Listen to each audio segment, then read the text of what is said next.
Let's find out what those eyes are looking at. Joining us now is Piper Sandler Chief Market Technician and friend of show, Craig Johnson. Does that little break below the 50-day moving average after months, is that just like a neat historical marker, or does it actually mean something?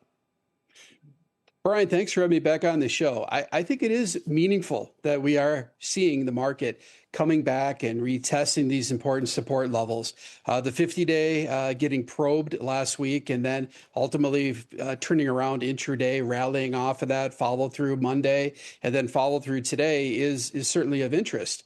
And also, Brian, what is interest too is just the breadth of this market, the way this has been participating.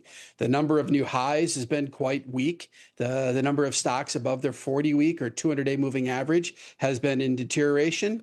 And then today, you look at today's action, and it's sort of as worse the first.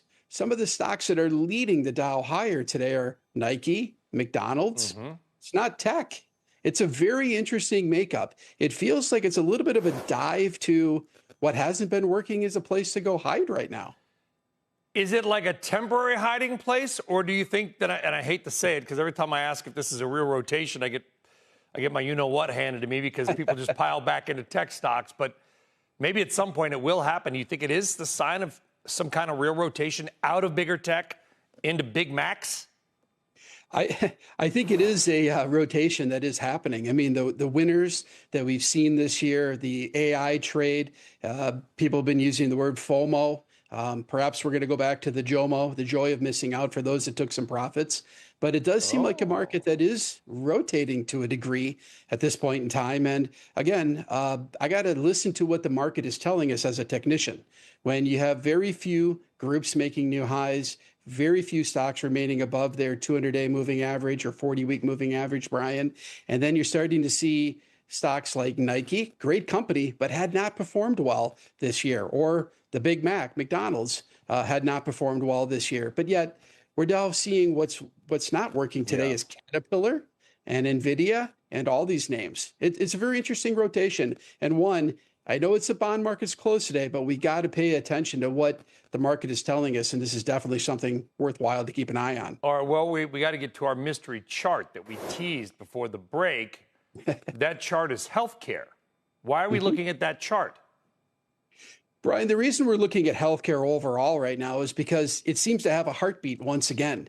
And you go through and you start looking at some of these downtrend reversals, whether it is Exact Sciences, a name that we recently bought, or if it's something like Lilly or Merck or some of these other names, they are definitely looking a lot more constructive. And Brian, they're also not straight up the AI flagpole at this point in time. So it feels like it's a good place to take some money off, buy some of these out of favor areas that are starting to show signs of improvement.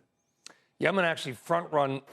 I put a little read, what we call in the industry parlance, a reader in the next segment about biotechs in Europe, but I'm going to kill that reader and just bring it back to you. This is why my team either loves or hates me. I can't decide.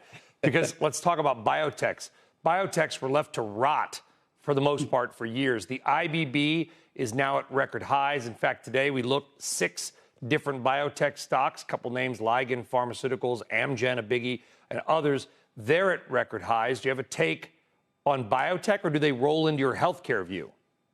They definitely roll into the healthcare view. And this is an interesting play, whether it's Gilead, Regeneron, Amgen, all these charts are definitely improving. You even go down cap and you start looking at some of these smaller cap names that are in the XBI. And those names are making big, huge multi-year bases. Brian, something is definitely happening here in that space in biotech. It feels like biotech is back. And it looks like a pretty constructive place to put some money to work. And by the way, a little bit of money coming out of NVIDIA or some of the AI trade going into biotech, you're probably going to get some of the same sort of risk profile, but you probably got a better setup and perhaps a less risky return, just given the size of the moves between the two.